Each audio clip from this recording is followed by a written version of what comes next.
Good evening, everyone. If you can hear the sound of my voice, say peace. Peace. If you can hear the sound of my voice, say peace. Peace.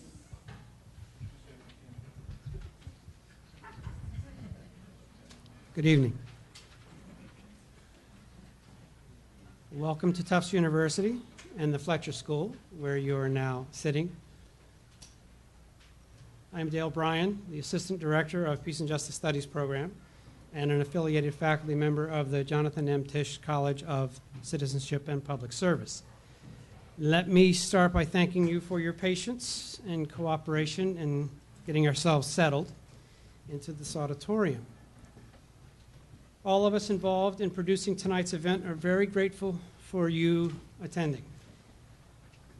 If you haven't already, please turn off your cell phone or your pager, or anything else that might go beep and or vibrate, or at least gain attention where it's not really due tonight. I should also like to ask our off-campus visitors who are actively involved in a transition town or initiative or mulling group to raise your hands. And now I should like all of our other audience members to applaud them for being the change agents that they are.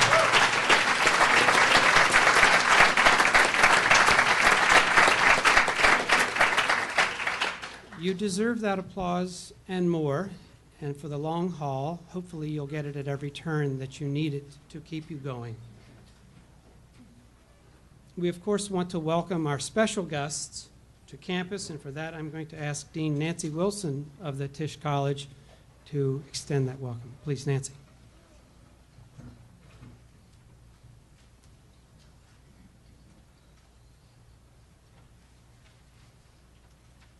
Well, I want to echo Dale's welcome to all of our off-campus guests. It's just great to have that mix of campus and community members from far and wide, as I heard people asking about whether, what was near and what was far in terms of our neighboring towns. I realize that it's not just everyone from Medford and Somerville who are here tonight, but from much further afield, and that's terrific as well. The Tisch College of Citizenship and Public Service is particularly delighted to be a co-sponsor and welcome you here this evening, because our mission is really to try and encourage every Tufts student to develop their skills and talents as an active citizen. And we really define active citizenship as being those people who take individual and collective action to identify and address public issues and to participate in public life. And it seems to me that the issues we're going to be talking about tonight are exactly that kind of active citizenship that can happen at all kinds of levels and must indeed happen at all kinds of levels. I'm particularly pleased to be part of welcoming, so let me extend my welcome to Rob Hopkins, our speaker tonight. I love the concept that he is radically hopeful. I think we need more of that kind of radicalism, and maybe today with Congress we could use a little more of that even here.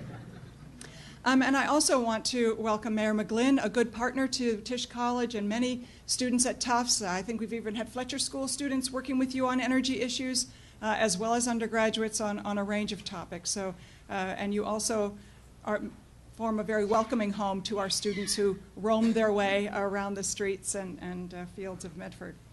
And then also to Mayor Wong from Fitchburg. Fitchburg is a shining example of what can be done with some visionary and energetic leadership in the field of really bringing a community together to just take such pride in what it can do and develop a new vision of itself in the future, and its future, and particularly around energy issues with both of you have been involved in. So with that, I want to welcome them, welcome everybody else, and turn it back over to Dale. Thank you.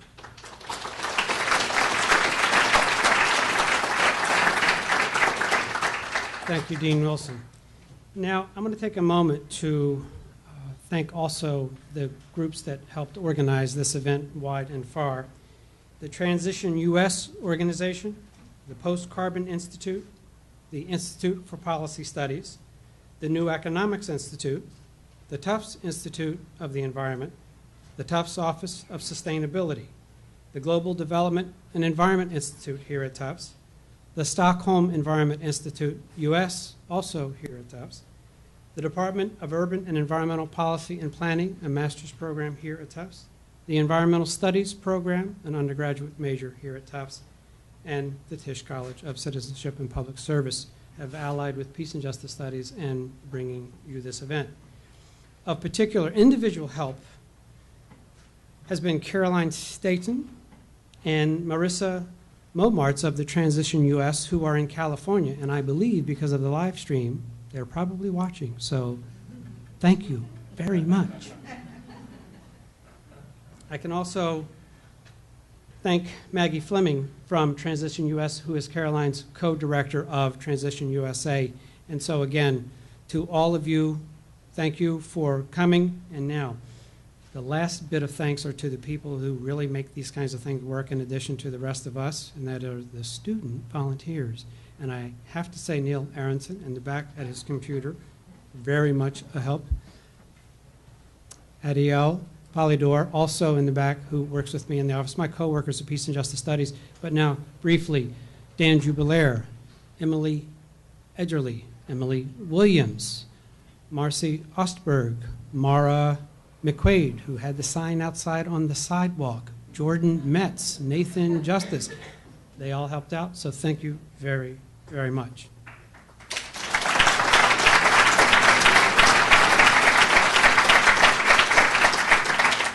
I would be remiss if I didn't say Orion and Carlos and Chuck and Sarah, all connected to Jamaica Plain Transition Economy, New Economy Transition, thank you, have also helped out, and you're going to hear from Sarah a little bit later. And the plan is that we're going to finish right around 9 o'clock. Given that length of time till then, an important detail is restrooms are that way through those exit doors for the men's room, just around to the right once you go through, and through that exit door and on your left for the women's room. You should know 4 other things before we proceed and I get out of here. And from that face, I'll try to make it even faster than you fear. The importance of tonight's event for our campus is connected to a concern for deliberating the possibility of divesting from fossil fuels. Many of you know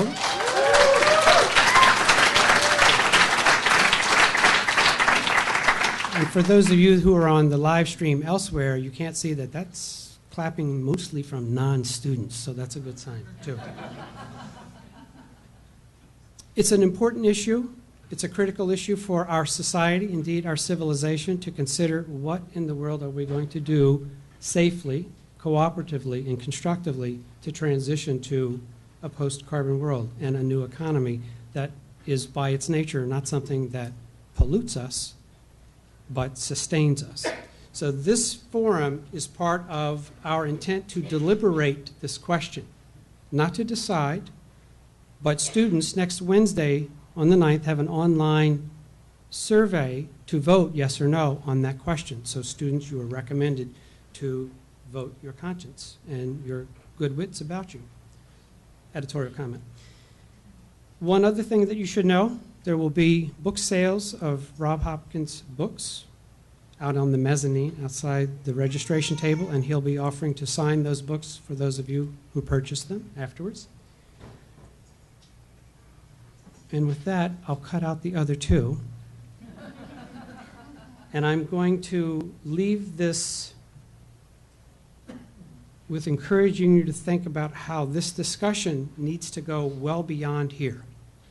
I'm hopeful that in each of the cities that are represented here tonight with the mayors of Fitchburg and Medford, that they will be hearing from their citizens, their residents, additionally, because they already do, but then perhaps providing them some insight from what they're learning tonight and what they're contributing tonight.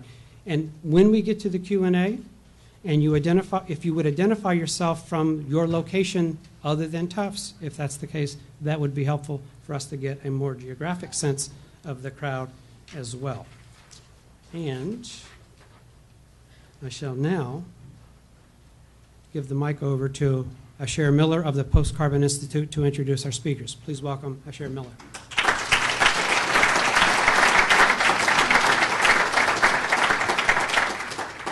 Thanks, Dale. So when we're talking about how far people are coming from, I think I hold the record in the room. I came here from California, but I will say that when I was a kid, I lived in Sudbury, Massachusetts, and I am a diehard Red Sox fan, so I'm glad that they're not playing tonight, because I think that maybe some people here wouldn't be here, so I'm glad for that. So what I'm going to do is just very, very brief introductions of our three speakers. Try to keep it short since we have, I think, an interesting conversation ahead of us. And I'm actually going to do it in reverse order, just to mix things up. So I'd like to first introduce Mayor Lisa Wong. She's currently serving her third term as mayor. Is that truth? Wow. Of the city of Pittsburgh. And she was elected to that office in November 2007 at the age of 28. She is the first minority mayor of Fitchburg and the first female Asian American mayor in the Commonwealth of Massachusetts. Mayor Wong made fiscal stability one of her top priorities even before the financial crisis hit in 2008. And during her first 2.5 years in office, she consolidated 22 city departments into 10 and built up a stabilization fund from just $10,000 to over $3 million in balanced budgets, which is something I think our Congress can probably take a few lessons from. By managing more effectively in lean times, Mayor Wong has been able to lower crime, make significant capital improvements, and attract private investment. She's also been a leader in conservation efforts, setting aside over 1,700 acres for permanent conservation and building parks and trails along the Nassau River. Mayor Wong grew up in Massachusetts and attended Boston University, where she received a dual bachelor's degree in international relations and economics and a master's degree in economics. She began working for the Fitchburg Redevelopment Authority in 2001 and became the agency's executive director in 2004. As director, she managed several urban renewal projects to revitalize Fitchburg, such as the redevelopment of former General Electric facility into a modern business complex. So thank you for being here. Mayor Michael McGlynn of the city of Medford is the longest-serving mayor in the Commonwealth of Massachusetts since 1988. For the 11 prior years, he was state representative for the 37th District. Currently, among other duties, he's chairperson of the Mystic Valley Development Commission, which is continuing to provide mixed-use development for residential, office, and open space areas in River's Edge, a former Brownsfield area. The site encompasses Medford, Malden, and Everett. Under his leadership, Medford has received a number of awards for their green and environmental work. In fact, there's a handout, I think, that most of you received that talks a little bit about what both cities have done in this regard. In addition, Mayor McGlynn has led the city of Medford through the worst recession in years. By continuing to expand its economic base, he's worked to create more housing opportunities at both the market and affordable levels while bringing hundreds of jobs to Medford. Medford was the subject of a Boston Herald article headlined Medford, where diversity is genuine, not trendy. And Standard & Poor's just approved raising Medford's bond rating from an A+ to an AA-. Mayor McGlynn is a graduate of Arlington Catholic High School and the University of Massachusetts in Boston. He's a lifelong Medford resident and resides here with his wife Sheila and their children. Thank you for coming. And last but not least, actually he came the furthest of all, I was lying. All the way from England, it's my honor to introduce Rob Hopkins. He's a fellow of Post-Carbon Institute and someone I consider a friend that we just met for the first time a couple hours ago. So it's really great to meet you in person. So Rob is the founder of the Transition Movement. In 2005, Rob moved to Devon, which is a county in southern England, and set up there the very first transition town in a town called Totnes. Very quickly, I think people heard wind of what was happening in Totnes, this community coming together to unleash their creative genius to transition themselves away from fossil fuels and to address climate issues. And people started copying the model or wanting to learn from the model. And the transition examples sort of rapidly spread. So a couple of years later, in 2007, Rob founded the Transition Network to support and train this burgeoning movement. And there are now, just in that 6 years since that time, there are now 1,400 transition initiatives in, it's 44 countries, is that right? Around the world. So it's spreading like wildfire. There's obviously a need, a great demand, and a passion for this work. So Rob's background is as a permaculture teacher. He's an influential blogger. He blogs at Transition Culture, although I guess the URL switched over recently. And has written 3 books, including his most recent book, The Power of Just Doing Stuff, which Rob will talk about tonight. Among his many accolades, Rob is an Ashoka Fellow, the winner of the Schumacher Award, was named the Guardian's Green Community Hero, and in 2012, Rob was named by The Independent as one of the UK's top 100 environmentalists, and Transition Network won the European Economics and Social Committee Civil Society Prize. So with that, I'm going to turn it over to Rob.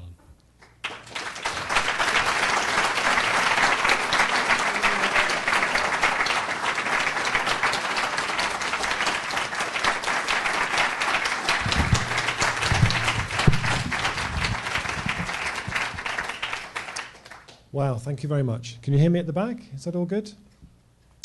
Well, thank you, Dale. Thank you, Asher. Thank you to my fellow guests and to transition people who've come for all the incredible work that you do and will go on to do, hopefully, I'm sure. To everybody who's watching on the live feed and everybody for coming, and to Tufts and so on and so on. Thank you all very much. I'm going to start with this picture because it still intrigues me. This is a picture taken in Northern Ireland in a small town called Belcoo. And Belcoo is near Enniskillen. And when the G8 ministers recently met in Northern Ireland, they landed at their airport, heliport or whatever, and were driven through this village to their place where they held their conference. The town of Belcoo has seen, due, one might say, to some of the policies of the G8, lots of their local independent shops close and go out of business. So this, which looks like a nice, thriving butcher shop, is actually a boarded up shop which has had big stickers stuck on the window to make it look. And there's a bit of a giveaway in that you see these photoshopped hams that repeat themselves across the window. And what fascinates me about this is that for me it kind of captures this sense, this odd sort of world we're living in at the moment, where we feel around us things are changing very, very quickly. Whether it's all the different challenges that I'll talk about in a minute are unfolding and rolling around us. And actually, as a culture, we find it easier to stick stickers on the window and pretend it's kind of all right. But what I'd like to talk about this evening is really the movement of people around the world who are deciding, actually, we want to do something about this. And this is an opportunity, a historic opportunity to do something quite extraordinary, I think. So I'd like to set out, I suppose, the four things that underpin transition, the four challenges that we're trying to rise to and look at where they overlap and combine. The first is that what's happened over the last 50, 60 years has been an enormous kind of transformation in terms of how our economy works. It used to be, I remember growing up, I was born in 1968, growing up with a high street of mostly independent small businesses owned by local families. What we've seen over the last 30, 40 years is that change very rapidly. In the UK now, I don't have a figure for the US, I apologise, but I imagine it's similar. Now in the UK, 97% of all fresh food and groceries are sold through 8,000 supermarket outlets. So if we imagine that the 3% that's left out of that is the local independent businesses, we know from study after study that those are the businesses that give local economies their resilience. The money that's spent in those economies cycles 2 or 3 times more than it does when it's spent in the 97% economy. What we're seeing in the UK now, and I'm sure here as well, is that in this push for growth, we have to make this economy grow again. It's all about how do we grow this bit? Through subsidies, through new roads, through planning and so on. This bit is kind of left to wither on the vine. But actually, if we're serious about our communities being more resilient, more able to withstand the shocks that are coming our way, growing this is really, really important. This is a study from New Orleans, which shows that they looked at 179,000 square feet of retail space, one of which was a single supermarket, which turned over $50 million, but only returned less than about $8 million to the local economy. Whereas another place that was 100 small independent businesses in the same square footage of space was turning over 105 million, but most importantly, returning 33.5 to the local economy. If we're serious about those local economies, that's where the kind of future we need is going to come from. Not from something like this. In the UK, Tesco's, who are our biggest, most ruthless, aggressive supermarket chain, who surrounded so many towns with out-of-town shopping that then the centres decided that the centres began to die, and then had the cheek to then open lots of smaller supermarkets in the town centres because the town centres needed regenerating. Oh, I wonder why that happened. And now this is their new advertising slogan: we love shopping locally. Well, shopping with us locally, where you won't be able to find anything local.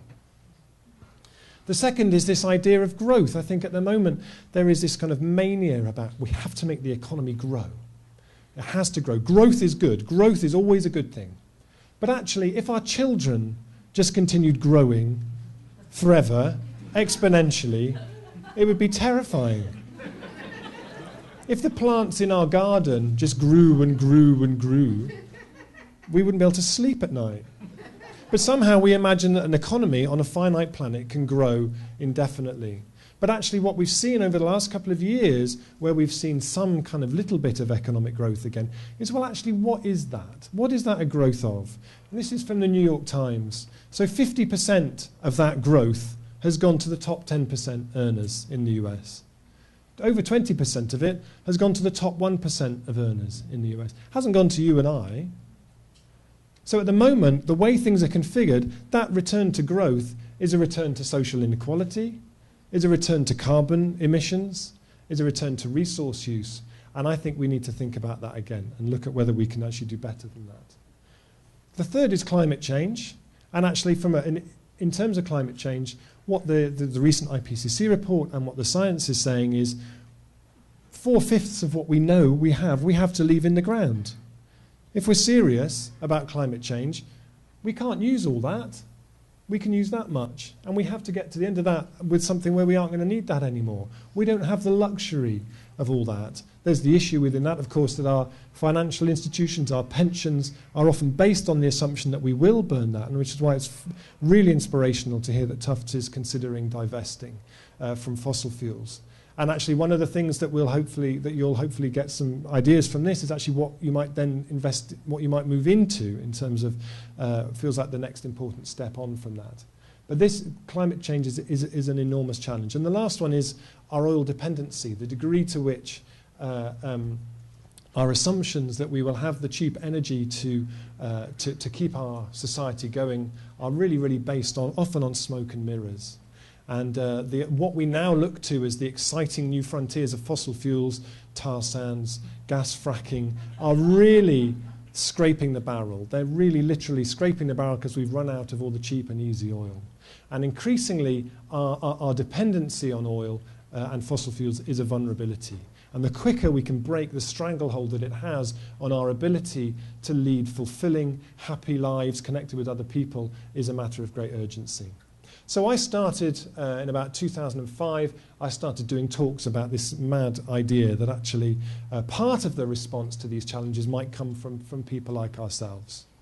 And that actually when you look at those things and the way that they overlap, the challenge is about resilience at the community scale. What can we do as individuals? There's all those things that we can do as individuals. You know, you see all those books, 365 ways you can save the planet, you know, change your light bulbs, those things. Those things all really matter. The things that local government can do, the things national government can do, those things all really matter, and they need to scale up and motor. But at the same time, there's that big bit in the middle of what we can do when we get together with the people on our street, the people in our town. What can we do with those people? That's the missing part of the puzzle. That's what transition brings. It doesn't say we can do all of this. Communities can solve the climate crisis. But we're not going to have a climate crisis turned around without that. It's the grease that makes the whole thing work. How do we make the politically impossible politically inevitable? That starts with us in the places where we live making that happen. So I'm going to give you just a little taste of what transition does, what transition looks like around the world. This is in a place in Portugal called Porto Alegre, and Portugal is experiencing a dreadful economic crisis, like many countries in the south of Europe. The average salary is 450 euros a month, and the prices in the supermarket are the same as they are in many other parts of Europe. People are really, really struggling. Transition Porto Alegre came together and said, we can't really do transition in the way that you had been doing it in England, where you show a film and people pay some money to come and see a film, because people haven't got any money. If you want them to pay €5 to come and see a film, that might feed people for an evening, you know. So actually they did it in a different way, where they tried to keep money out of it. They ran it as a kind of a gift economy. So it was about what resources do we have that we can use that aren't money. So out of the picture here is an apartment block. Over there is a shopping centre. The people who lived in the apartment block here said, we'd like to turn that bit of grass that nobody loves very much into a food garden, learn how to grow food. And so Transition Porto Alegre came out and mobilized lots of people to come and help them. This isn't going to feed Porto Alegre. But actually what it did was it was a catalyst for all kinds of other things. And I spoke to a woman who lived in the block, and she said, it's amazing. I've been living in Porto Alegre forever, for 37 years, and I felt my community and my city crumble, people turning their backs on each other. This community garden tells me that that it is possible to do things with other people. We just need to wake up to each other again. People had something to talk to each other about for the first time in many, many years. And this started to give people the confidence that if you tried to do something, you could make change happen. All kinds of other things have spilled off from this, but they can be traced back to that decision to make that little garden. This is in Sarasota. Transition Sarasota run a very straightforward project, a gleaning project. So local farms have produce that's uneconomic to harvest. Transition Sarasota mobilize a load of people. They go out, they harvest the produce, they bring it to a local food bank. Over the last 2 years, they've picked about 100,000 pounds of produce, which has been distributed to low-income families in Sarasota. This is in Brazil, and one of the things that's really taken us by surprise, we designed Transition as a kind of a detox for the West. The West uses too much, it needs to come down and meet the developing world coming up in a place where we can actually stay where we need to be. But all of a sudden, we started to find that people in the developing world were going, this transition thing's great, and starting to create their own version of it, suited to and appropriate to their place. So transition has spread across Brazil at an incredible kind of pace. And this is in one of the favelas in São Paulo called Brasilândia. And there they've developed ways of teaching transition to people who can't read. And there, talking about peak oil and these kind of things don't really work. As far as they're concerned, they are the new Saudi Arabia of the world. So there, they really frame transition around social justice, empowerment for women, dealing with violence, that kind of thing. They've started all kinds of social enterprises. This is a food garden being made in a local school. One of the beauties of transition is that there's a network. You know, we already saw when people put their hands up here. There are people all over the place, probably where you are, probably where you live, or very close to where you live, who are already doing this. When you have a network like that, when one place comes up with an easy, replicable idea, it can spread very, very quickly. This is Transition Streets, which we started in Totnes in Devon, which was based on the idea that if you want to help people reduce their energy use, how do you do that? Do you send them a DVD in the post, which they probably won't watch? Do you send them a leaflet? Actually, maybe you do it by getting people together and working with their neighbours. So the idea of Transition Streets is you get out on the street, you knock on your neighbours' doors, you get 6 to 10 of your neighbours together, you meet 7 times in each other's houses. You have a little workbook. First week you get to know each other. Second week you look at energy. Third week you look at water. On average, the people who do it in the Totnes one, where I live, cut their carbon emissions by about 1.3 tonnes per house, save themselves £600 or £700 a year. But when I meet people in the street and say, oh, you did Transition Streets, how was it? No one ever mentions the carbon, ever. They all say, do you know, it's fantastic. There's that guy, John, lives down there. I never knew he could do that. It's great. I'm working with him now. And Sandra down there, it's brilliant. So we're doing this. And we did a big survey with everybody who did it. And the key thing that came through all the time was, I feel better connected. I feel more part of my community. The carbon thing's almost a kind of a side thing. In my town, about 700 households have done it now out of a town of 8,000 people. But it spreads, it can replicate, it's popping up in other places. This is in a place in Australia called Newcastle.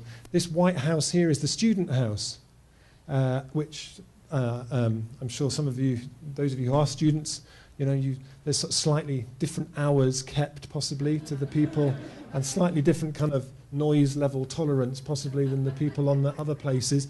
So the people over here who weren't the students were a bit kind of and the people who were over here were kind of, they were in the town, they didn't really feel very connected to it. You know, they were from other places, they were staying in the town doing their course, they had lots of friends who were students, they weren't necessarily connected more to the people around. So Transition Streets brought them all together. And they did all this stuff together. It's quite a rough part of town. People found that they were getting mugged and all sorts of difficult problems. Once they'd all got to know each other, they found actually the students, when everybody was up walking home feeling vulnerable, the students were all still up clonking about in their house. So actually there became several times when people were walking home feeling quite nervous and the students came out and diffused the situation.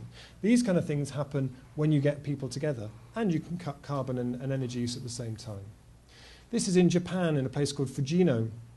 And Fujino was one of the first transition projects in Japan, and they started something called the Fujino Electric Company, where they started to collect solar panels, and they started making solar panels as well. When there was the earthquake and nuclear disaster, they took all their solar panels down to some of those places and set them up so they could still run their traditional festivals of light in those places. And when they came back, they were so inspired by the whole thing. Actually, the whole idea of a community electric company started to spread. So there's now 40 places in Japan that have their own electric companies inspired by this. So, but that's lots of stories happening around the world. That's things happen, and I could stand here all night and tell you those stories. And there are people in this room who could tell you equally interesting and inspiring stories.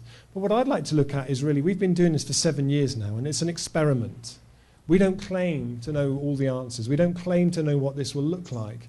But is it possible that this could scale up to become a significant part of how we avoid going above 2 degrees? I think it could, and I'd like to share with you some of the edges, some of the kind of areas that are part of that discussion. The first one is, how do we create a network that enables us all to really share all our learnings? And that's what we've tried to do with Transition Network. You know, there's transition initiatives now. These are just the tip of the iceberg. You know, we know that there are something like 4 official transition initiatives in Japan, but we hear there are at least 40 or 50. In Sweden, there are 4 or 5 official ones. We know there are about 70. But it's spread and it's spread and it's spread. This was with the first gathering 2 weeks ago of the national transition hubs. So there are people here from 19 countries, the Philippines, Brazil, all across Europe, Eastern Europe, of people who are setting up national transition organizations to support this in their country in a sort of self-organized kind of style. But that's really the first edge, is how do we create that sort of learning network so people aren't always reinventing the wheel, but we're doing that as effectively as possible. The second one I think is really interesting, and it builds off, I think, I've been involved for many years in different aspects of campaigning and the environmental movement, and I think very often we experience these kind of things. You know, when you're involved in campaigning and activism, it can be very lonely. There's the classic sort of activist model of keep going, collapse, get up, keep going, burnout, cynicism. Actually, when you form what makes transition happen, it doesn't happen by magic. It happens because a group of people come together to do it, to make that happen. And those groups need to be able to recognize that this is often swimming around. How do you make sure that your group is going to be as effective as possible? We've developed some really good trainings. There's some great transition trainers here tonight who give groups those tools that they need to give the best chance of opportunity that it's actually going to work. But I want to tell you 2 stories of 2 different transition projects. Because actually, you can get a huge way on enthusiasm. Sometimes people say, well, we can't start a transition group because we haven't got any funding. Actually, what transition does is it unlocks enthusiasm in a way that you could never buy with funding. And actually, to fund transition from day one isn't necessarily very skillful. Transition unleashes a huge amount of creativity, but you get to a point then when it grows, and you need some support. And actually, so this is Transition Town Totnes, which is the first transition initiative in the UK, which I'm still sort of involved with bits of. So we've now got to a stage, because we're, I think, one of the only transition initiatives that has a project manager in the middle. The danger with transition is what happens is everyone gets completely excited and they start all these different working groups, and then those working groups start enterprises and businesses. They might start an energy company, a local currency, a local farm, a food business. All this stuff starts happening, and all the energy sort of drifts out to the margins like a donut. And you have nothing in the middle holding that bit in the middle. In Totnes we do, and you can see what a difference it makes. So we've now started all kinds of things. We've just recently opened what's called a Reconomy Centre, which is about supporting the emergence of new local entrepreneurs based around this idea of local economy. We run an entrepreneurs forum every year that brings together entrepreneurs, potential investors, potential mentors, based around the idea that everybody in this community is a potential investor in that economy. Whether you lend someone a pen, let them use your garden, lend them £10,000, you are an investor in the economy. People come together to support those local businesses. We do a thing called the Community of Dragons, like the Dragon's Den, but not horrible, where basically people pitch their business ideas and then people pledge support. It's fantastic. We had 3 women who were setting up a market garden, who wanted to turn it into a community-supported agriculture scheme. They came needing £1,000. They went home with £3,500. 30 members of a membership scheme they hadn't launched yet, help with design of leaflets, video promotion, marketing advice, that kind of stuff. This is a project called the Atmos Project, where we're looking to bring an 8-acre derelict site in the town into community ownership to develop it as a model for a new economy, using local materials, and it would be a real national first. But these things are possible because we have somebody holding the middle. Oh my goodness. Okay, so one of the things that we do is these local economic blueprints, which is saying, well, can we start to argue that community resilience is a form of economic development? And I think we can now. And we've done 3 of these, looking at the money in of a local economy, the money out of a local economy. How much money is spent on food every year? For example, we know in Tufts now we spend £30 million on food every year, of which 22 goes out through just 2 supermarkets, 17.5 through 1 supermarket. And we have a bigger local food economy than most other places in the country. It means we can now say, if we can just shift 10% of what we spend on food every year, that's £2 million a year coming into our local economy. That's economic development. And where else is that going to come from? And that meets our needs in many ways much better. This is Transition Brixton in London. The way transition works in the cities, you break it down into its constituent parts. They've started all kinds of things, a restart project, repairing stuff, the Brixton pound that has David Bowie on the £10 notes, far cooler than the Queen any day for me. Brixton Energy, which I'll talk a bit more about in a minute. They did an economic blueprint for Brixton as well. But when I talked to Duncan Good, who runs it, I said, what difference would it make if you had some support for someone in the middle to make it happen? He said, it would take off. It would take off. If those of us who are passionate about this could spend more of our time following the leads that passion throws up, we would be able to have a seismic effect on the direction of Brixton. As it is for me, I haven't got time to build on the Reconomy report. I could be doing it full time, and I would if I could, and we would be able to achieve everything we set out in that report if we could just get 3 or 4 people working on it for a sizable chunk of their week. You know, we've got transition groups starting to turn into kind of de facto economic development agencies, driven by local people in their own time, and they start to get to a stage where they need some support. So the last one is about how do we bring in the investment to make this happen? You know, and there's different ways we can do it. This is in Amherst, and there's people here from there this evening who are starting a cooperative market where local producers have their stuff in a shop. But in order to fund that and get that going, rather than just opening the shop, they launched the membership first. They've now got 400 members that starts to build the interest, the investment that then kicks off the business without waiting for someone to financially give it permission, if you like. This is in Brixton in London. This man here is called Agamemnon Otero. And he's one of my heroes. He's fantastic. And he's a real catalyst. And this is Brixton Energy. And they're a community-owned energy company, one of the most deprived parts of London. And they do share launches to put solar panels on some of the poorest housing in London. This is the first one they did. This is the second one. They've just done the third one. They raise money from local people. The first share launch was mostly kind of white middle-class people in the area who like green things. The second one, a lot more people on the estate started to invest in it because they could see it was a good idea. It was training young people. It was weatherizing their buildings. The third one was mostly local people buying the shares to make it happen. And when I stood on here with the roof, he said, we're going to do all this. We can do all this lot. And that's the kind of spirit that you can unlock at this kind of level. This is in the city of Bristol. This gentleman here is the new mayor of Bristol who always wears red trousers, apart from when it was Bristol Green Week when he wore green trousers. And this is the Bristol Pound, which is a local currency scheme for the city of Bristol, which is on a scale which is really starting to attract interest from other cities across the country. There are printed notes, like these beautiful notes that rather than saying signed by the chair of the Bank of England, say signed by the people of Bristol. You can spend them on over 500 businesses. You can pay your council tax in them. You can pay your rates in them. You can spend them on the buses. If you work for the council, you can take a proportion of your salary in them. George Ferguson, who is the mayor, takes his full salary in Bristol pounds.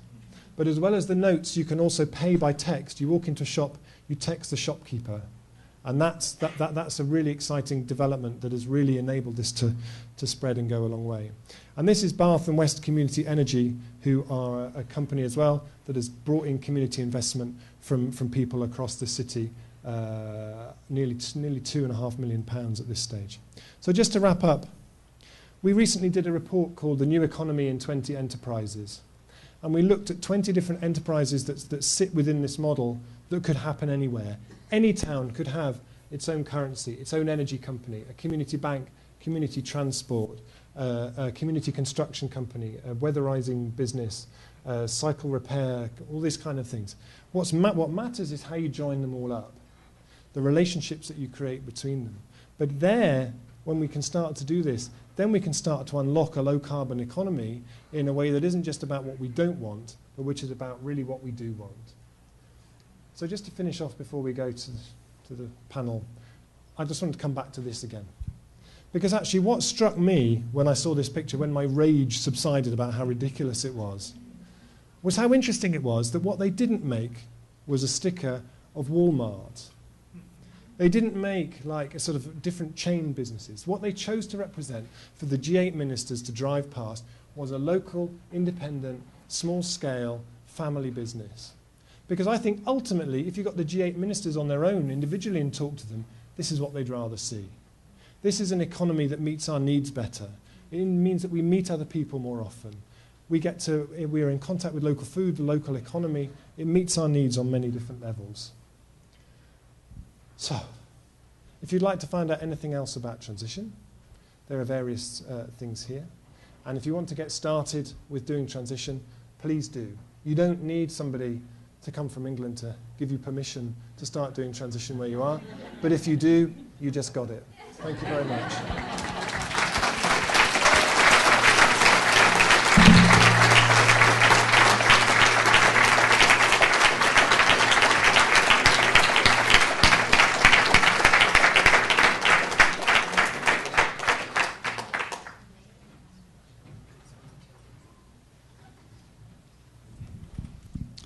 Well, I guess I know what we're going to be doing in the morning. Alicia is here tonight, the environmental agent for the city, and we got a lot of catching up to do. So congratulations on everything that's happened. Dale asked me if I'd take a few minutes to talk about our history here in the city of Medford and where we came from and where are we today. Because in the beginning days, our story was not a good story as it relates to the environment, as was the case for many communities back in the 70s and 80s here in the city. And one of the issues in the campaign when I first ran was, what about a simple issue such as curbside recycling? And when I was 9 years old, I was an avid recycler. My grandparents were of modest means. And every Wednesday night I'd get dropped off at 125 Auburn Street, get up at stay over, get up at 4:30 in the morning, and pick the barrels with my grandfather. And we would do that. I'm one of many cousins, so I had like 2 years duty on this particular tour. And we would pick up any paper we could, any metals we could. And every 2 months he would cash them in. And that's how he would be able to survive, along with my grandmother. And what I found out was, number one, that the materials were worth $1. And number two was that they were still useful, even though they were in somebody's trash. So when I became mayor and the issue was, what about curbside recycling, I said, well, let's do it. We had a group of volunteers. The people drive the issues. And about 30 people, we went to the city council, we worked it into the budget, and we found out that when we got there, we didn't have a vote. We didn't have anyone who supported us on the council. Because back then, they were talking about things like, if you do curbside recycling, you'll have rats running down your street. Never mind the trash that has the garbage in it right beside where the recycling would be. So I said, well, let's go it alone. We'll do volunteer recycling down the city yard. In the first week, there was a half-a-mile backup with the people who were coming in because they wanted so badly to recycle, even though some elected officials wouldn't listen to them. So my mother-in-law, who's a very avid recycler, she called me. She said, Michael, if you don't straighten out this situation, you're going to be the shortest mayor in the history of the city of Medford. So we went in, I brought those 30 individuals back, and I said, when the cars come in this week, we're going to rip out the recyclers, we're going to throw them in, we're going to move the cars, and we're going to make this much better, which we did. However, the line this week was a mile long, and it went all the way down Mystic Avenue, and it hit to the Somerville border, until we met again, and we said, hey, this is crazy. You know what we're going to do? We're going to put a campaign together. We're going to put leaflets together. We're going to give every one of those cars, tell them to go to the council meeting the next week, and then we're going to get curbside recycling. And that's what happened, because it was people-driven. And that's what Dale said. Tell us about how the people were involved and how you progressed. Another bad situation for me when I started out was an environmental issue where we had to create more burial space in our community. And we have a very good group of Department of Public Works employees who are very well-intentioned. And they were going to save the city some money. So they decided to bring all the equipment up the cemetery one day, start ripping up the land. They were going to build this lawn on their own. But they didn't know Heidi Davis. And Heidi may be here in the audience. She's today on our Conservation Commission. But she was a woman who took the bus home, got off at the cemetery, walked through the cemetery into her house. And she was wondering why everybody from DPW was plowing up a wetlands that they just thought was a little runoff water. So we got a call from DEP to come on up, and they said, and bring your checkbook. We're going to fine you $75,000, and then we're going to suggest that you educate all of the people in your community, that all the people within the Department of Public Works, so you know how to work with this in the future. When I got there, I said, that's a waste. It's a waste for me. It's a waste for you. Please sit down with me for half an hour. Let's talk about this. I said, what I'd like to do is create an office of environmental affairs that can help to educate, have someone on the staff that could educate people about the issues, and then we could put together a number of issues on our own in order to make a better quality of life in our community and beyond. So they said we could. So we went from being the bad guys to creating the first climate protection plan in Massachusetts. We then went on to the biodiesel, the electric cars. And then somebody came to me with an issue where they said, you know, there's a thing called light emitting diodes, the LEDs. You should give me $80,000. I'll have the money back for you in 24 months. You will have cut your energy consumption, and things will be a lot better. I said, that's never going to work. Well, I gave him the $80,000. In 14 months, all that money was paid back, and things were going very well for us. So we began to become, as we say, a test case for any environmental program that anybody has. We'll try it, and we told the state. And then we began to earn recognition for a number of the different programs that we had done. And we said, we need something bigger. So we went, we put together a group of people again to study, design, bid, and we built our own wind turbine.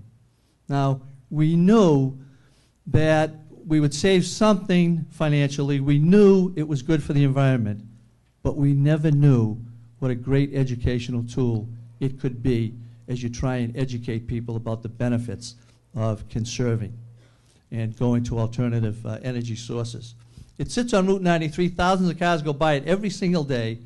But when you hear the young kids who never knew what a carbon footprint was, a greenhouse gas emission, and start talking about the nacelle and the wind turbine and start educating their family members and then integrate it into the curriculum, it's the most powerful tool you can have when kids who knew very little about it were now becoming leaders.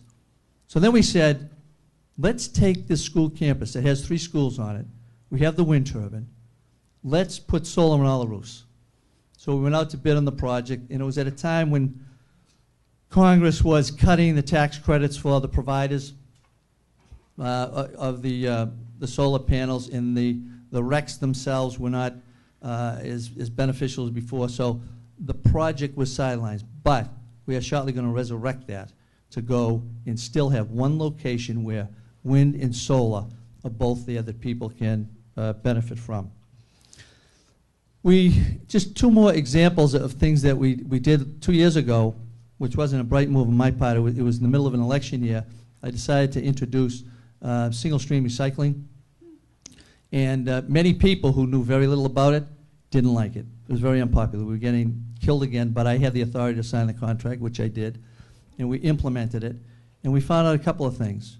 We had saved a couple of $1 million on our contract because we were allowed to renegotiate it, and the provider would give us a better price. If we went to it, our recycling went from like 18% up to almost 45% throughout the community, and it worked out very well for us. But there were many people who didn't like it. 2 years later, as I knocked doors for re-election, people say, I have to tell you something.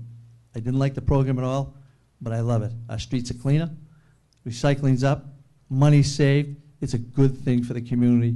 We just had to learn about it. So education, not only people power, but education is a big part of it. The last thing I want to mention just on this particular section is we said, let's cut our municipal uses. Let's cut the greenhouse gas emissions that we are creating throughout the community. In 2009, we set a goal for ourselves that by 2015, we will have reduced it by 20% all of our usage. Well, in 2012, we had already reached 30%. So we're very, very proud of that. And when I listen to Rob and the great presentation that he's made in talking about people who have just come together to make it happen, as you go through the city of Medford now, you will see many, many gardens throughout our entire community. I got so many tomatoes this year. I was giving them away to people too. But we have people who have always been pretty active gardeners. But what we've done in the last few years at our schools is we have created community gardens. And the one that sits down at the site at Hormel Stadium now has a 3-year wait to get garden space. So we have just created a community garden committee that is looking for other space. And as we were looking for it, we found many community gardens, some of the best I've ever seen along the Mystic, but hidden nicely, that it's not an area you can access very easily, that it's not our property, it's the MDC's, but people have put in their own gardens. So I think it's a pretty good thing, and we're not turning anybody in. And then we are going to take our original garden down at the schools, and we're looking to expand them now so we can get more people into them. We just applied for what they call a park grant, and it's just what it sounds like, to do over a park in our community. And in it, for the first time, we will have the baseball field, the tot lots for the kids, the exercise units for the adults, and the community gardens. Now, we have left it so we start with a few, and we're going to see, we have the space there to expand them if, in fact, we have the need, which I know we're going to have the need. I know we're going to have the demand, so it's going to continue forward. And at this point, I'm going to stop, and I'm going to let a true visionary come up, Lisa Wong. But I just want to try and point out to people that even if there are those who, you know, we sit in this room, we think things are very easy to do environmentally. There aren't, because there are a lot of groups that stand in your way, and I think basically because of lack of understanding. And part of the goal here has to be to educate people. But we, at the same time, are very proud that we were so back there, and now we are up here. I'll tell you one last story, because I enjoy telling this. When we joined, we were one of the first cities in Massachusetts to join a group called ICLEI on climate protection throughout the world. And a newspaper reporter said to me, you know, you've done a lot of things. Why don't you get any credit for what Medford has done? I said, because we're not Cambridge, we're not San Francisco. I mean, that's what you guys focus on. That's who gets it. But we're going to keep going until you notice us. 2 years later, we're at a conference, and they brought 3 communities up to the stage for having achieved the most in a short 5-year period of time. And you can see a lot of that stuff in the sheets that were passed out. And we have double those sheets of stuff that we've done. We're addicted to trying to do good things for the through the environment. And when they announced the 3 communities, they said, Cambridge, Massachusetts, San Francisco, California, and Medford, Massachusetts. Thank you very much.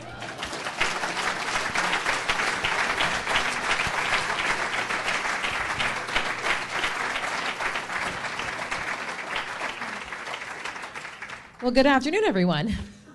So the last time I was before an audience like this, it was over a decade ago. I actually taught economics. Anyone here take economics? I think just half the room just fell asleep right now. So when I teach economics, I always try and find out why people are in the room. And inevitably, people say, I'm here to learn about Wall Street. I'm here to learn about growth. I'm here to learn how to make money. And this is where I burst their bubble. And I tell them that economics is about the study of the allocation of scarce resources. So this isn't about trying to create some new financial products that make money out of nothing, or take money from a lot of people and give it to a few, but it's about how do you allocate scarce resources. And that includes time, that includes our own energy, and that also includes things like money. And inevitably, you know, half the class drops the class and, I don't know, they go to some other class, but the other half stays. And then we have a real great discussion. And we are able to cultivate future leaders who care about the same things I do. I'm not originally from Fitchburg. I chose to come to Fitchburg because it's a city that's definitely in transition, and it was in transition in a pretty bad way. It was on a downhill slide for over a century. It was a big manufacturing center. It has so many inherent assets that have been largely ignored as the economy has transitioned away from manufacturing. And what's happened is the city has really tried to mimic what other communities are doing, trying to adopt these different monikers, adopt these different trends to try and get itself to be revitalized. And one of the things that it wasn't doing is it really wasn't raising its self-esteem by playing on the assets that it had. And those assets are things that we've been able to really see come out and really revitalize the community over the last few years. I came to Fitchburg originally to start redeveloping some buildings as a consultant.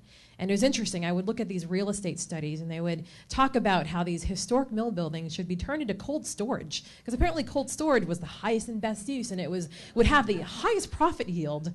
I'm thinking to myself, but what benefit does this bring to people? So how is there a highest and best use if people are not benefited, if natural resources aren't being used wisely? So when, as a consultant, I said, can I throw out these plans and start with another? They said, you can, but if you're going to start from scratch, you know, we're not sure how to pay you. We're not sure what the return on investment is. And I said, well, give me a chance. I want to give you a chance. And next thing I knew, I was in a long-term contract. I was working in the city. I bought a house there, and then I ran for mayor. So be careful what you wish for. But what I find is that anything worth having doesn't happen overnight. And trust me, don't we live in an overnight economy where everyone wants things overnight? So the first thing that I really had to do with the city is for the city to really adopt a long-term vision. For the city to adopt a long-term vision, it had to understand how to work together. To understand how to work together, there needed to be spaces that people could come together. So those places that were cold storage, or those buildings that had to be torn down or to create these new types of development, those became the places that I focused on creating parks. And by creating parks, by creating trails, the vacant buildings near those parks, near those trails, private investment came.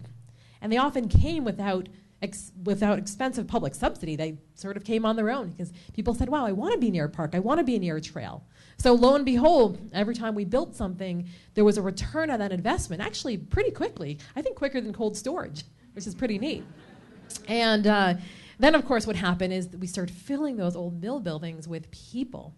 And we started filling the parks with community events. And people came to those events, and what were they doing? They were talking about the craziest things. You know, people, I remember organizing events, and people would come together, and they would say, wow, you know, I haven't seen you in 30 years. You know, it's been a decade since I've come downtown. And it was really great to hear that. But it was also really great to hear young people say, I came to the city because it was really inexpensive, and I couldn't afford to be in Medford. So housing is very cheap in Fitchburg. But, you know, we came here and we didn't know where, we didn't know where to go. We didn't meet people here, and now we're meeting people at these events.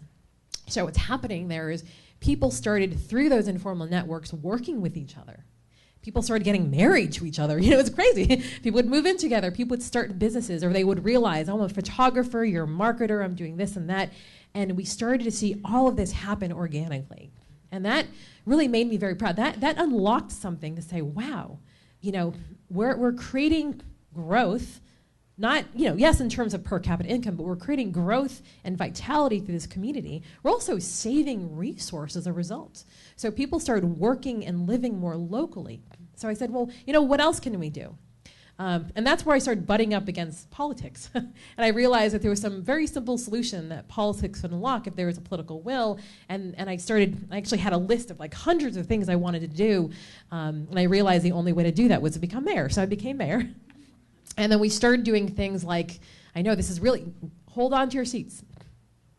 Hold on to your seats? Okay. So we started changing zoning. Woo! It was like crazy, you know? So zoning is horrible. I don't know if you know this. Zoning basically says you have to have minimum parking per use. It basically says, please drive everywhere, please park. It's awful. So by changing zoning, because again, I think in both our bios we talked about how we don't have any money. So Fitchburg, being one of the poorest communities in the state, means that when there's a downturn in the economy and when there was cuts in state and federal funding, we actually got hit the hardest. I can actually say proudly, we got hit the hardest. But what that meant, because we had taught all these people how to allocate scarce resources and how to create value through ourselves, very much like you talked about in the transition economy, so many things were happening. Through zoning, we were able to, get rid of the, these parking requirements. Let's have some biking requirements. Let's have some open space requirements. Let's talk about being near parks and trails and public transportation. So things like that started happening. And what we're seeing right now is we're seeing development happening back in the core. And, then it's funny, we don't do this for recognition, but the 1,700 acres that I put into conservation land, that wasn't meant to get recognition. So when I got the Conservation of the Year award, I was very surprised. I said, what did I do? I said, what I was trying to do was I was trying to preserve all this land that developers were actively trying to build subdivisions that would, A, have a net loss to our communities. We would be providing more services than we would be getting in tax revenue. And B, we would be losing all of this beautiful land that I selfishly want to mountain bike through. Because these are the things that I like. So win-win. We were able to, through these zoning, through these conservation efforts, create this community while in the face of a lot less money. So with less money, what we found is that people really came out. So people came out, for example, and said, we're going to form neighborhood associations, we're going to have block parties, we're going to get to know each other, we're going to figure out how to do things. So we've created a lot of community gardens based on those relationships, not government funded. And we've also had people trust each other more, just like in there, in your models, where they call each other more, they call the police more.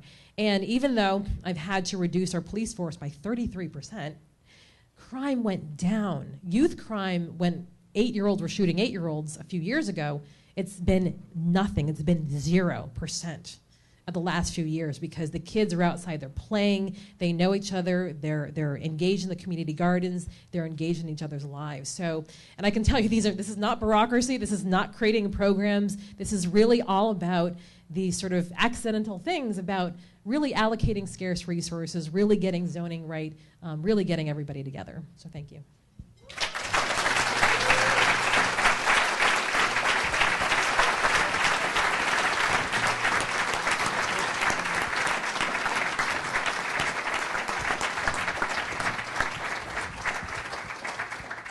As you know, we're running behind, but I don't see you running away, so that's good. I'm going to be joined by Sarah Burns of the Institute for Policy Studies, and we're going to take your questions, and we will ask you to identify yourself on or off campus, your name, of course, what town you're from if you're not from around these parts.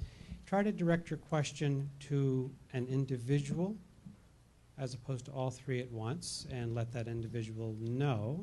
And the fourth item that I was going to check in with you very early on is about the role of the nonviolent intervention that a moderator has to do if you're going on too long.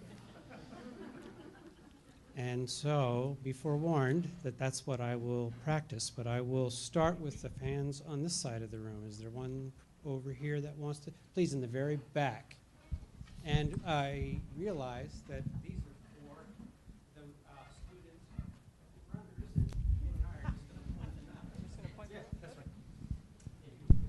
Hello.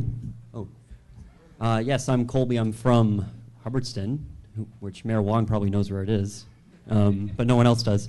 I am a Fitchburg State College alum, now Fitchburg State University. When I was there, Fitchburg State was always considered the largest employer in the city. I'm wondering if it still is, and how. And it's when I left in 2005, it seemed to be this trend of sort of growing and taking over neighborhoods, and seemed kind of controversial. And I just wanted to know how the city is working with the university to kind of resolve these sort of issues and maybe work with the university to make a better community? So General Electric was the city's largest employer, and when that closed in 1999 and the city lost over 600 jobs, lo and behold, government became the largest employer. But one of the things that was very interesting is that even in the heyday of these communities, Fitchburg State really wanted nothing to do with sort of the industrial center of the community.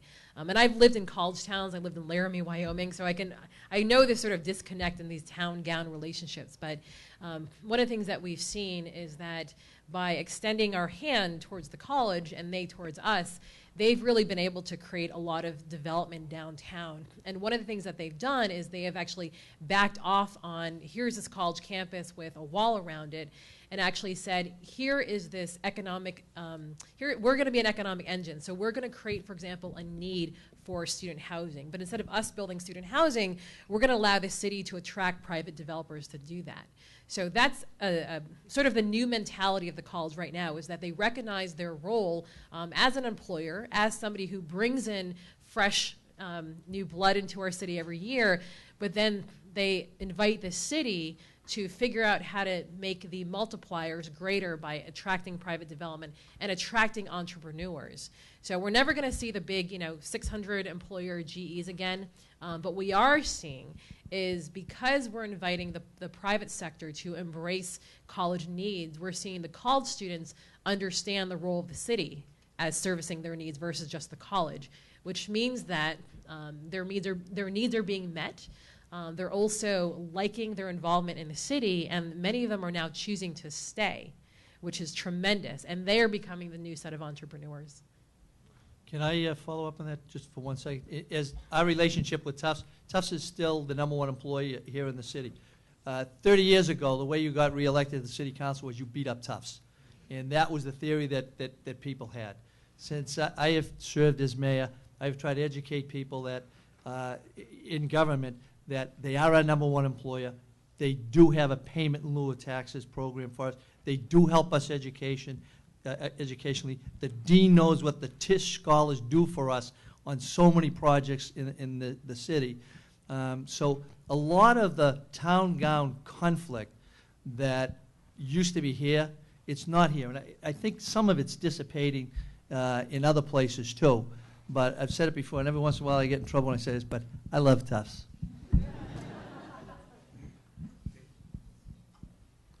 Dan? Oh.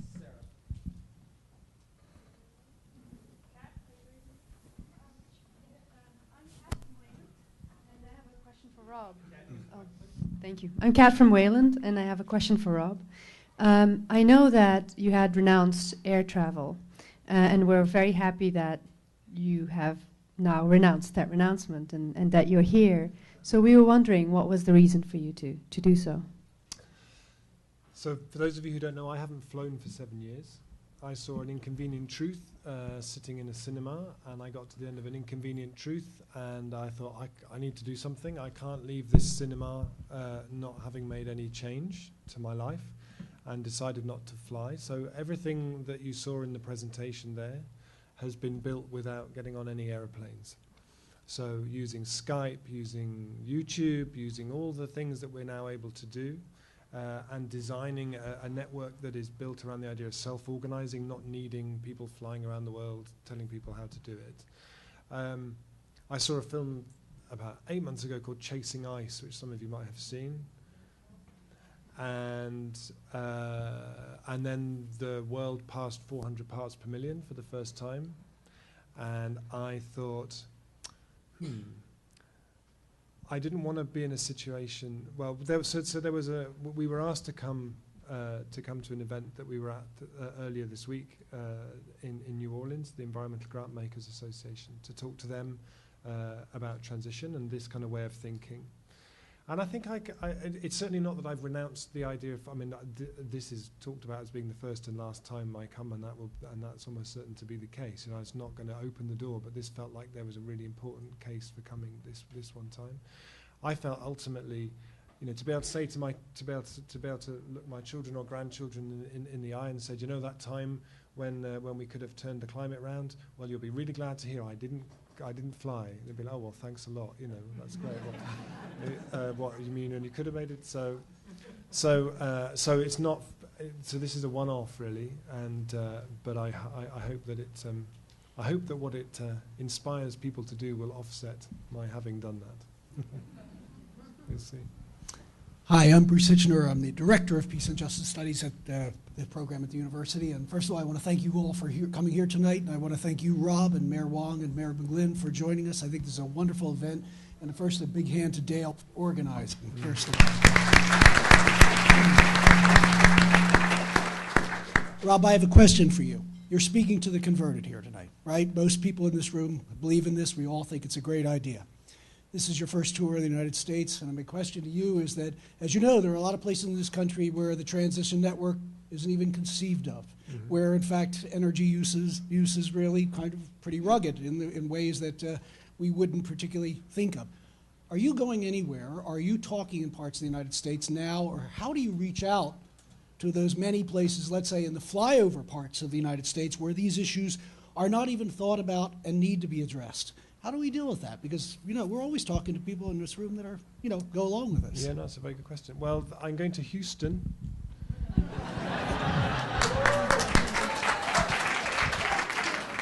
Is that the kind of thing? And actually, the transition group in Houston, a lot of the people who've set that up are people who worked for in the oil and gas industry, which is really interesting. You know, the idea that somehow those people don't get it, those people actually often get it more than the rest of us. You know, you talk to people who are geologists, they say, the reason I became a geologist was because I love the world, and I'm a scientist, you know, and those people get the climate stuff. They understand all this stuff better than the rest of us very often. I mean, in terms of this tour, it's kind of the places where there was invitations to go to, so it's not going to places where there's like complete stony ground kind of situation.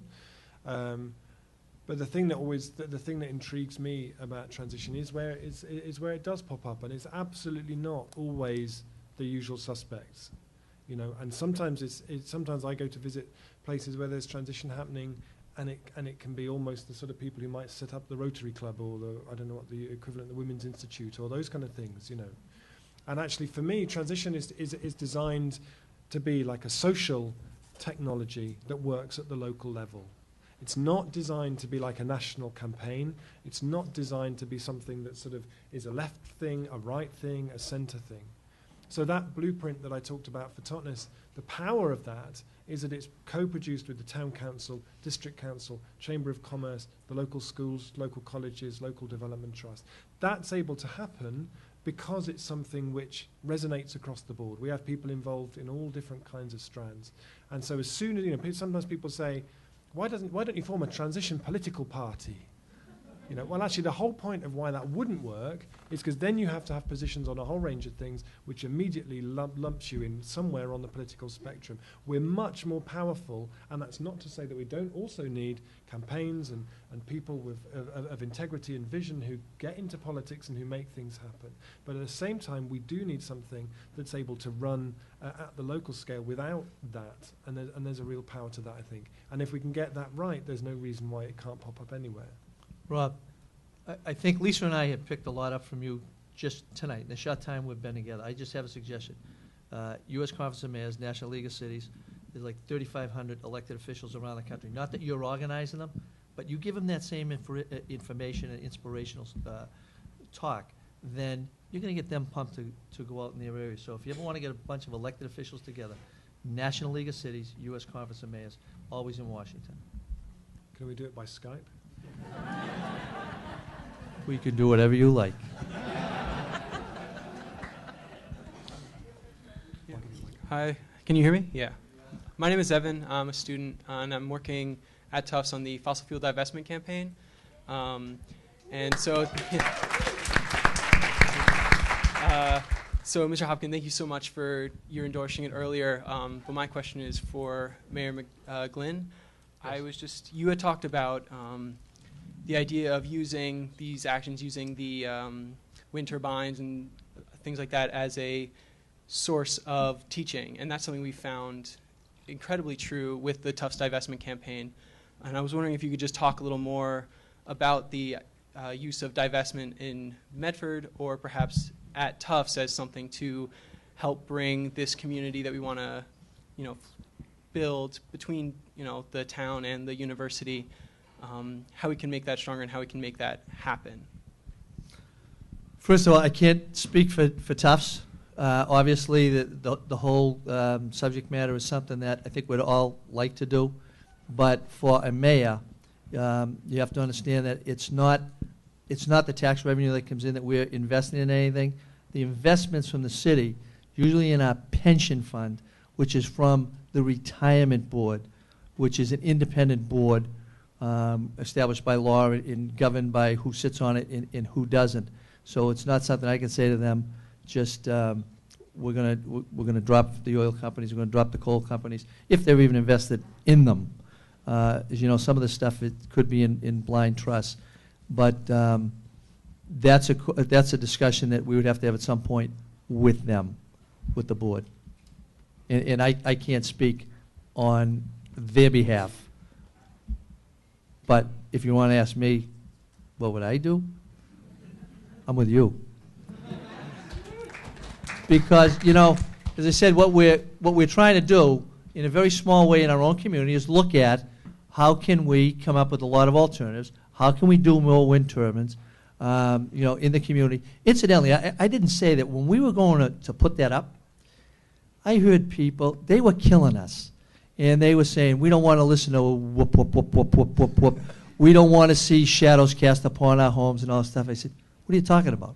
It's in the middle of a 47.9 acre piece of land. You're not going to have any of that. But there was a lot of opposition to it. Now, once it got up, everybody took credit for it. But it was theirs. And as I talk about what we want to do with solar, I mean, that would be my wish, that we had more alternatives and less. When we would, I'll tell you what happened. We got to the wind turbine, and people said, no, we're not going to do it. And I said, hey, how long are we going to do this? How long are we going to send young men and women across the world to foreign terrain to fight foreign wars, to protect our oil interests, as opposed to starting to do things here? And I always end up by quoting Hillel, the great Jewish philosopher, who said, if not now, when? And that's when it finally went through. So those are my goals.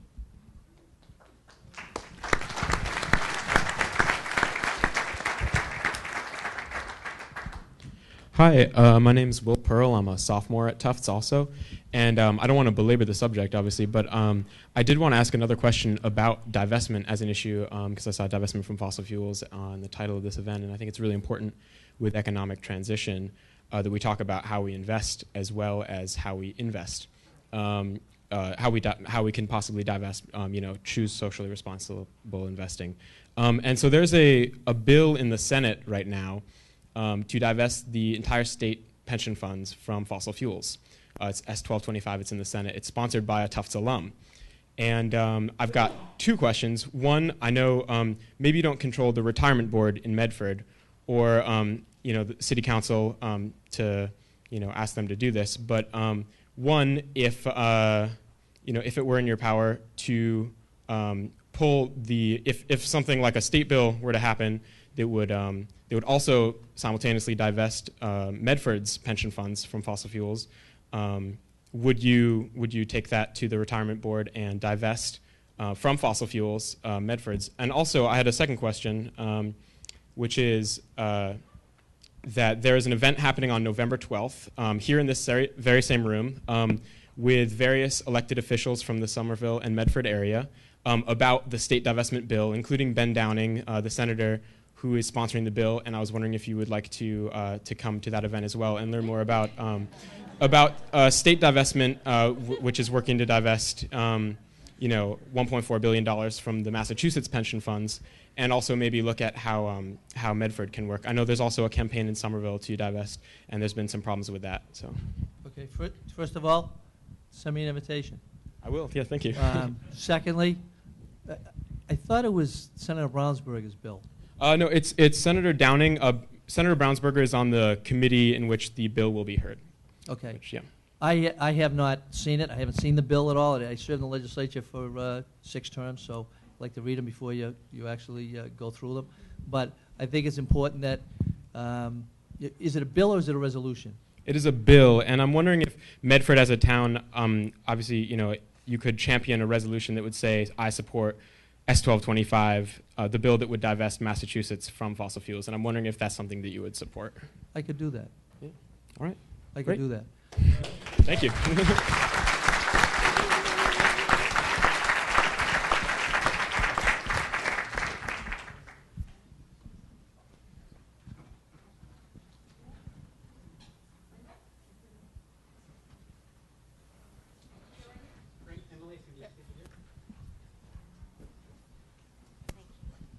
Hi, I'm Linda Malik. I'm from Medford, and I'm very glad you're our mayor. I want to tell you that for the last year I've been looking at work in climate change, adaptation, and resiliency. But my question really isn't about a new economy, right? And I rarely hear in any of the conversations the challenges that it's the economic engine, the way it is, that's moving us desperately into dire straits, right? So as Einstein said, you can't solve a problem with the same mind that created it, yet that's how we're trying to solve it, that's how we're tackling this. So I'm interested about re-economy. I'm also interested in what you said. And when I talk to people at these events, and I do chat people up all the time, and I said, this is illogical. I love your example. I use that example. I said, the math really doesn't work. And all these economic students go, huh? So I would love to hear how we can be effective in getting the message across and helping us move in a large scale to look at this, and then maybe we can make those changes that are necessary. So either Rob or Mayor Wong. Well, I think with the discussions about divestment before, I think it's really important. I think the large-scale investment is vital and it's really important. But as well, we can divest every day. Every day we go shopping and we choose where we spend our money. We're making a decision about the kind of economy that we want to support. You could say anytime you shop in a local independent shop, you're divesting from the 97% economy and all the damage that does, and you're starting to build the world that we want to see. So there's a big scale divesting, but there's every day in our own lives we make those kind of decisions. I think the thing where economy came from as an idea. So economy is what we call that strand of transition, which is about creating a new economy. Came from the fact that after 2 or 3 years of doing transition and it running as an experiment and my visiting lots of different places doing it, the thing I was hearing from people all the time was, we really, really want to make this happen, but I'm working full time, I've got my kids, so transition becomes something you do on your Wednesday evenings. And actually, we're not going to do it if transition is just something we do on our Wednesday evenings. Often our day job, 5 days a week, is working for something that's pushing the world in the opposite direction. And then we have our Wednesday evenings to try and claw it back just a little bit, and then whether it's all going the other way. So that was the thing. People were saying, we need to be able to create livelihoods from this. We want this to be our work, And then as well, at the other side of it was, that in order for transition to be credible, what we're talking about is something which is a transition on a big scale, but breaking the problem down into local pieces and working on that scale. The point at which it starts to work is when it is recognized as something that creates jobs. It's when how the cooperative movement went from being someone's mad idea to being something that took root, because it created structures, it created livelihoods. And that's really when transition becomes something, which is why I was saying this idea of community resilience as economic development. All too often, not all the time, but quite often, the people who are drawn to transition aren't necessarily people who have a background in that.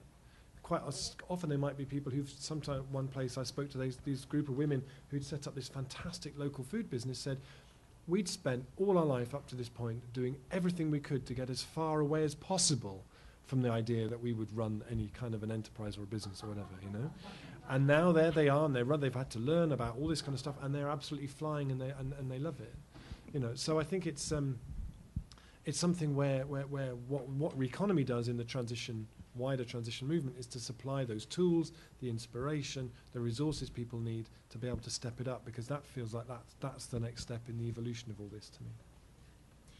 So very quickly, I went from international human rights work to local politics because I realized that a few things are happening. First is that the mayors are really where a lot of the innovation is happening, because we're held accountable each and every day with a very little resources and increasing amount of demands. And with things like Skype, we are in constant communication with each other. So all this tiny networks of mayors who are doing little tiny projects, they're all coming together via the internet, via conferences, and this is where we're going to start to see the economy change. But one of the things that we need to do is we need to figure out how to organize it in a way that changes the infrastructure, and part of that infrastructure is things like language, for example. One of the things I want to do is I want to create livelihoods, for example, what he said, versus creating jobs. Because when I did my international human rights work, I realized just the basic kind of human rights that people needed, the basic things that they needed, and the ways they found ways to have shelter and safety and food. So I, for example, have a lot of new immigrants coming into my community, and we missed the boat by not understanding what was going on. So, for example, we had a lot of Southeast Asians who came to our community, and I wasn't mayor at the time, but we're trying to create these, these Hmong networks and these Hmong coordinators and so on. And we thought, are they going to be like, my parents and set up all these Chinese restaurants everywhere? Is that going to be what they're going to do? Or is it going to be dry cleaners? What is it going to be? What it was they like to stay in clans, and they like to live together, and they like to farm and grow their own food.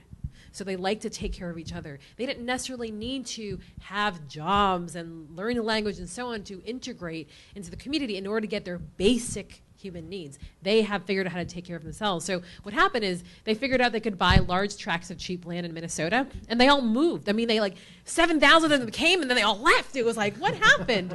But it was a really interesting lesson to learn about how to accommodate people's basic needs. So part of what I'm trying to do is livelihood, and part of livelihood is to figure out the community connectedness, how happy people are, and by measuring those things, it's going to be great.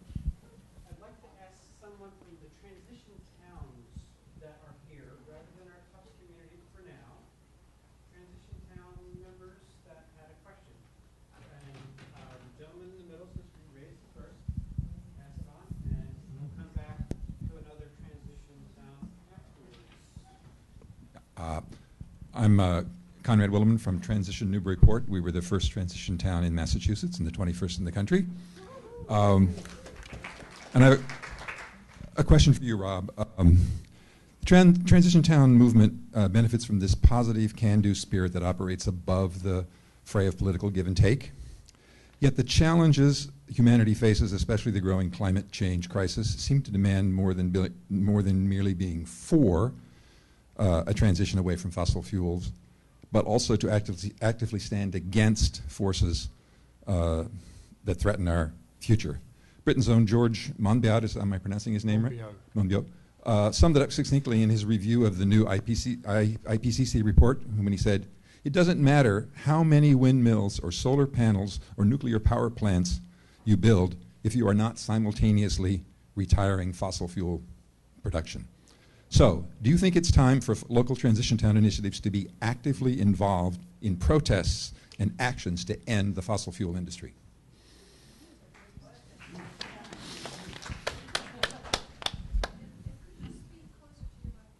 Yeah. Is that better? Yeah, that's a very good question.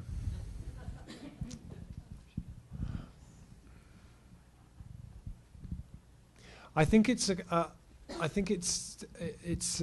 not for me to say in some ways. We had a really interesting debate recently in the UK where lots of transition groups came out very strongly against fracking. We're starting to see the first fracking applications going in, and the first 2 sites where fracking's actually happened.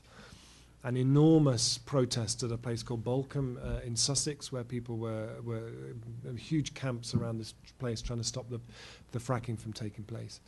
And one of the transition groups nearby, Transition Dorking, actually came out.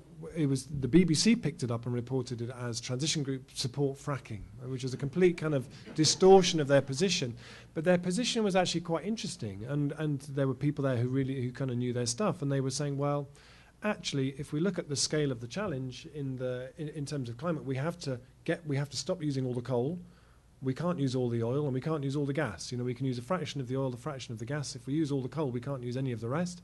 And actually, their argument was, well, if if the fracking means that we can displace the coal and we can keep the fugitive emissions out of the fracking, maybe, you know, they raised that as a debate, you know. So there were people saying to us, well, shouldn't there be an official transition network position on fracking that everybody should agree with? And actually, I really like the fact that there's a debate and that there's a discussion about it, and that it's not like Greenpeace who says your campaign this month is this, here's all the arguments, here's all the sheets, go and campaign. You know, it's different in different places.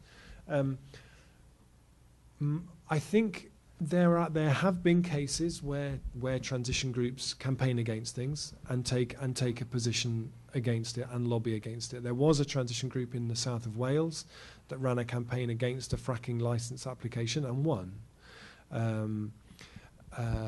Generally, I think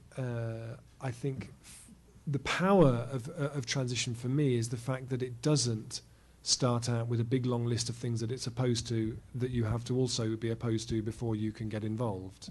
Because I think the danger of that is that instantly for sort of for lots of people just lumps you in a sort of that lot box. But I think, you know, certainly one of the only time in Totnes when we did that was in a town that has 41 independent places where you can buy a cup of coffee. A large national chain wanted to open a big coffee shop at the bottom of town, right where all the tourists come into town, that would have sunk about a third of our independent coffee businesses that are our local families, that are one of the pillars of our local economy. And we ran a campaign, and we're one of the only places I know of where they actually withdrew, they actually got their planning permission and then decided actually they weren't going to come because it was too much bother. But that whole campaign was run on an argument that it wasn't argued against the coffee business. It wasn't argued against capitalism or whatever. It was argued for the economy of the place that we love and what we love about it and why it matters. And actually quite often what happens in my experience in transition groups is that there are lots of people who might be involved, who might be very anti fossil fuels, who might be involved in campaigns like 350s, like the Keystone Pipeline campaigns and so on. But actually, for me, the local transition group is more powerful if actually they're hats we take on and off. Do you know what I mean? So there are days when we go, when we do stuff with transition and we're doing transition, and then we put our other hat on and we go off and we protest about the things. Because actually the transition group, my sense is, the more unpolitical it can stay, and the more inclusive and broad and general it can stay, and the more it can keep a narrative which is about what we love about this town, what its needs are, what we want to create, that there's more power in that than starting to build a list of things that we're opposed to. That's my sense. Sarah, if you call another transition person, we're running out of time, and I know you would love to stay a lot longer, but Sarah will do that, and then we'll check in about the time. Hi, my name is Jennifer Sigrist. I came down from New Hampshire, just north of Fitchburg. I'm from the Sauhegan Transition Network, which is made up of 11 communities in southern New Hampshire. So we have our work cut out for us because it's a huge area. It's Amherst, Brookline, Greenville, Hollis, Lineborough, Mason, Milford, Mount Vernon, New Boston, New Ipswich, and Wilton. So it's a huge area. I was kind of interested about the monetary system that you had mentioned and wondered if you could explain that a little. Do you mean the local currency? The local system? currencies and how that works, and if there's any legal problems with that kind of thing? Yeah, when we started, so the first one, I mean, those currencies that transition groups have started, actually a lot of the inspiration of those came from ones over here in the US. Okay, I'll take it out of the thing. Ooh, is that better? A lot of the inspiration for the local currencies that transition groups have started up came from things over here, like the Ithaca Hours and the Berkshires and these kind of things, you know. So Berkshires in particular, because of the scale that they managed. So when we started doing the Totnes Pound as the first one of those, we formed an advisory panel of people, of sort of the great and the good of alternative economists, to advise us on this scheme. And so we formed this panel of people and we said to them, so are we allowed to do this then? And they said, no idea. Do it and see what happens. I said, well, that's not really an advisory panel, is it, really? So we just had a go and started and saw what would happen, and we didn't get any kind of challenges or problems with it. It's not a tax dodge. Any businesses that use them, it goes through the tax like any other thing would. They have they have the same value as a pound sterling. A Totnes pound's worth a pound sterling.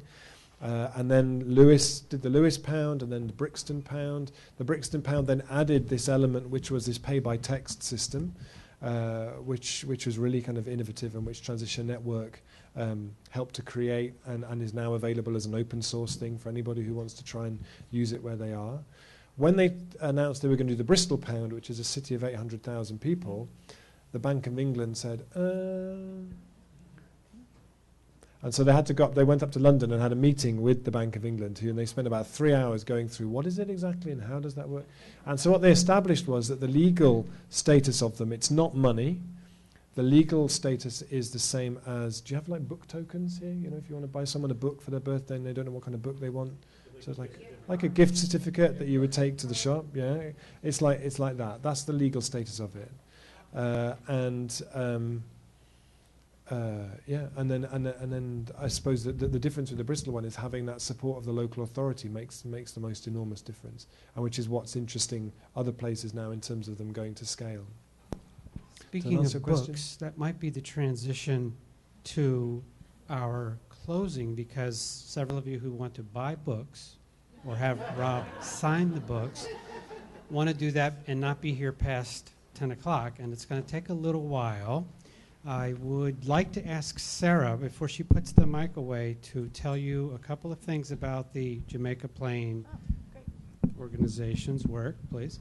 Thanks, Dale. I'm Sarah Burns with the Institute for Policy Studies and the Jamaica Plain New Economy Transition, which is a transition initiative right here in Greater Boston. And I just wanted to make sure you're all aware of, and that you're invited to come down and visit us anytime. We have great new economy neighborhood tours you can go on with Chuck Collins. We're working to strengthen the local food web here in Boston. We want to establish a Boston food forest. We're working with the city on emergency preparedness. We're doing bilingual and Spanish language potlucks to help bridge the race and class divisions in JP and beyond. So come down and visit us anytime. There's also a regional gathering of transition initiatives on Saturday in Portland, Maine. Rob's going to speak there tomorrow night, and then we're hanging around Saturday to talk with each other. We're going to share stories and lessons and think about the resilience of New England as a whole. So if you're in an initiative and you aren't coming to that, you should definitely think about joining us or getting looped in. Please talk to me afterwards. Thanks a lot. Thanks, Sarah. So